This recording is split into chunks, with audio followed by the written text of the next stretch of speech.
Well, as we heard in this morning's headlines, it's been revealed that one of the Bali Nine ringleaders, Andrew Chan, has become engaged to his girlfriend, Bianti. Nine News reporter Gabrielle Boyle is in Bali and has more on the story.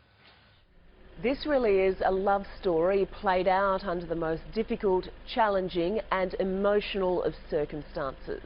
Bianti, or Phoebe as she is known to her friends and family, and Andrew Chan became engaged after learning his plea for clemency had been rejected. The couple met back in 2012 through a mutual friend while Chan was serving time in Kerabakan prison. The pair remained close friends for some time before they started dating just last year. Phoebe is wearing a solitaire engagement ring, and we've been told she even received a dozen red roses for Valentine's Day. The pair also share their strong faith in common. Phoebe is a pastor and Andrew Chan works as a minister. Both counsel young people during troubling times. It remains unclear whether Phoebe will be able to visit her fiancé on the prison island. The next stage in the appeal process will be heard on Thursday in Jakarta. So from life in prison to death row, many become engaged, or, some become engaged, or some get married in situations like this, situations that seem, well, basically hopeless. So the question we're asking is, why do they do it? And psychology expert Peter Jonasson is here to share his insight. Pete, good to see you again. Yeah, this case here we're talking about with Andrew Chan proposing to Phoebe, his girlfriend, after losing his clemency bid. What drives people in these situations to make these sort of last-minute grand gestures at life? Is it romance? I might offer three potential hypotheses. The first is the romantic one, that he couldn't bear the idea of dying without marrying his beloved. The third might be psychological, where he's in a state of denial and thinks there's still a chance that he might have a life and children with this woman. And the third is the cynical one, which is that he may be making a ploy to the Bali government for clemency or the Australian government to step up and do something about it. I'm unfortunately leaning more towards the third than the first two. All right.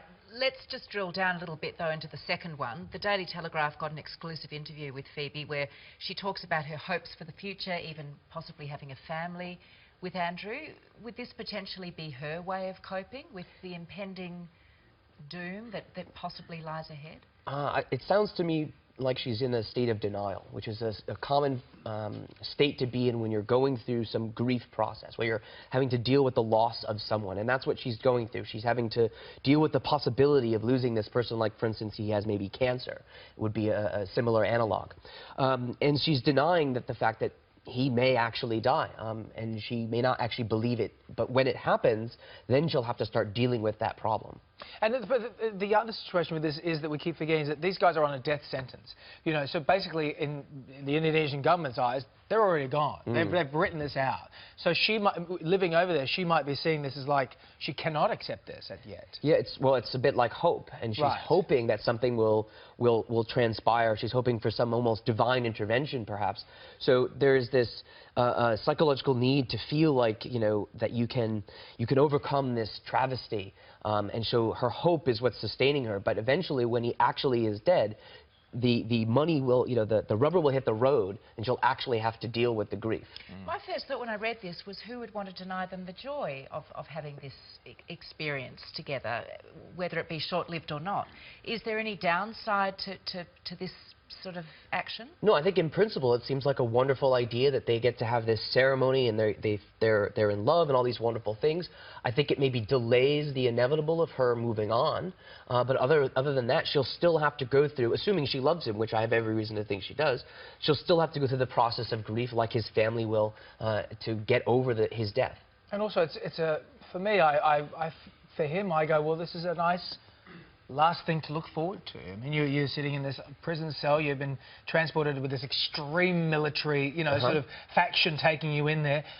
You've got one last thing to look forward to in your life, and maybe that's another reason. You get your last, your final meal of, whatever it is that you want. Maybe this is a similar kind of last hurrah. That's a great insight, Peter. Thank you so much for coming in this morning and sharing that with us. It's a sad and unfortunately possibly tragic story, and I want to see how this plays out. There is still a glimmer of hope. Let's not forget that. Lots of us have it.